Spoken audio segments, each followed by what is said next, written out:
रात्रीची शांतता, धुक्याने वेढलेले डोंगर आणि लोणावळ्यातील एक अशी जागा जिचं नाव घेतलं की अनेकांच्या अंगावर काटा येतो. आयशा व्हिला. या व्हिलाबद्दल अनेक वर्षांपासून वेगवेगळ्या कथा सांगितल्या जातात. काही जण म्हणतात इथे आजही विचित्र आवाज ऐकू येतात, तर काहींचा दावा आहे की इथं घडलेल्या घटनांमुळे ही जागा शापित झाली. पण या सगळ्या कथा खरंच सत्य आहेत का, की हा फक्त एक इंटरनेटवर पसरलेला रहस्यमय किस्सा? आजच्या या डॉक्युमेंटरीमध्ये आपण जाणून घेणार आहोत आयशा व्हिलाचं रहस्य, त्यामागची कथा आणि वास्तव.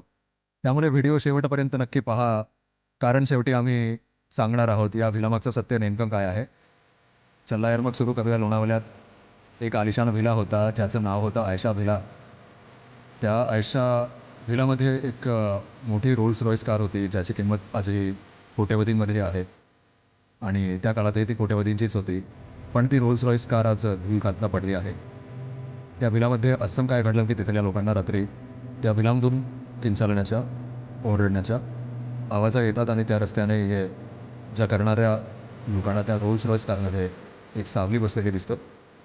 कथेची सुरुवात होते आजपासून सुमारे 50 वर्षांपूर्वीच्या मुंबईपासून, म्हणजेच आजच्या मुंबईपासून. मुंबईमध्ये राहणाऱ्या एका श्रीमंत व्यावसायिकाने ठरवलं की आता आपल्याला शहरात राहायचं नाही, आपण एखाद्या शांत आणि देखण्या ठिकाणी जाऊन राहू.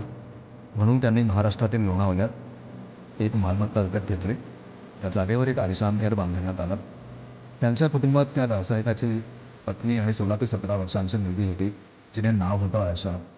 तो व्यावसायिक आपल्या मुलीवर खूप प्रेम करत होता, म्हणूनच त्याने त्या बंगल्याचं नाव आयशा ठेवलं. एक दिवस ते बॉम्बेतून लोणावळ्यातील आयशा व्हिलामध्ये राहायला आले. त्या व्यावसायिकाला आता आपल्या कुटुंबासोबत शांत आणि सुखी आयुष्य जगायचं होतं. त्याने आपल्या मुलीसाठी एक आलिशान रोल्स रॉईस कार विकत घेतली. त्या काळात अशी कार फक्त राजे महाराजेच विकत घेऊ शकत असत. ती कार आयशाची सर्वात आवडती होती. बॉम्बेतून ते त्या व्हिलामध्ये राहायला आले. सुरुवातीला त्यांचे दिवस चांगले जात होते, पण म्हणतात ना, लोकांना दुसऱ्यांचं सुख आणि प्रगती पाहवत नाही, असं सांगितलं जातं की त्यांचे शेजारी त्यांच्यावर जळू लागले होते. ते म्हणायचे, ही फॅमिली कोण आहे आणि यांच्याकडे इतकी महागडी गाडी कशी? जेव्हा ते तिथे नवीन आले होते, तेव्हा आसपासचे लोक त्यांच्याशी प्रेमाने बोलायचे. पण जसजसे दिवस गेले, तसतसे तेच लोक त्या कुटुंबाच्या विरोधात गेले, कारण ते त्यांच्यावर जळत होते. ते लोक आयशाच्या कुटुंबाशी छोट्या-छोट्या कारणावरून भांडू लागले. त्यामुळे आयशाचं कुटुंब पूर्णपणे एकटं पडलं. ना कोणाशी बोलणं, ना कोणाशी भेटणं. तिथल्या लोकांना आयशाचं कुटुंब तिथे नको होतं. त्यामुळे सगळे त्यांच्या जाण्याची वाट पाहत होते. अशातच एक रात्री 15 ते 20 जणांचा एक गट त्या व्हिलामध्ये घुसला आणि कोणतंही कारण नसताना आयशाच्या आई-वडिलांना मारहाण करू लागला. ते त्यांचा जीव घेण्याच्या उद्देशानेच आले होते. तेवढ्यात त्यांची नजर आयशावर पडली. बिचारी आयशा आपल्या आई-वडिलांसाठी रडत होती आणि विनवणी करत होती, कृपया त्यांना मारू नका. आणि सर्वात घृणास्पद गोष्ट तेव्हा घडली, जेव्हा त्या लोकांनी आयशावर बलात्कार केला आणि तिलाही ठार मारलं. त्यानंतर त्यांनी त्या व्हिल्याला आग लावली. त्या आगीत संपूर्ण कुटुंब जळून खाक झाला. पण एक गोष्ट लक्षात घेण्यासारखी होती, त्या रोल्स रॉईस कारला काहीच झालं नव्हतं. निदान त्या गाडीचे टायर तरी आगीत विझवायला हवे होते. पण असं काहीच झालं नाही. ती कार पूर्णपणे सुरक्षित होती. आयशाचा मृतदेह रोल्स रॉईसच्या जवळ पडलेला होता. संपूर्ण आयशा व्हिला त्या रात्री जळून गेला, पण त्या रोल्स रॉईसला काहीही झालं नाही. ते 15 ते 20 लोकचोर होते की त्यांचे शेजारी हे आजही स्पष्ट झालेलं नाही. कारण शेजाऱ्यांना त्या कुटुंबाचा कितीही राग असला, तरी ते इतकी मोठी हत्या करतील यावर विश्वास बसत नाही.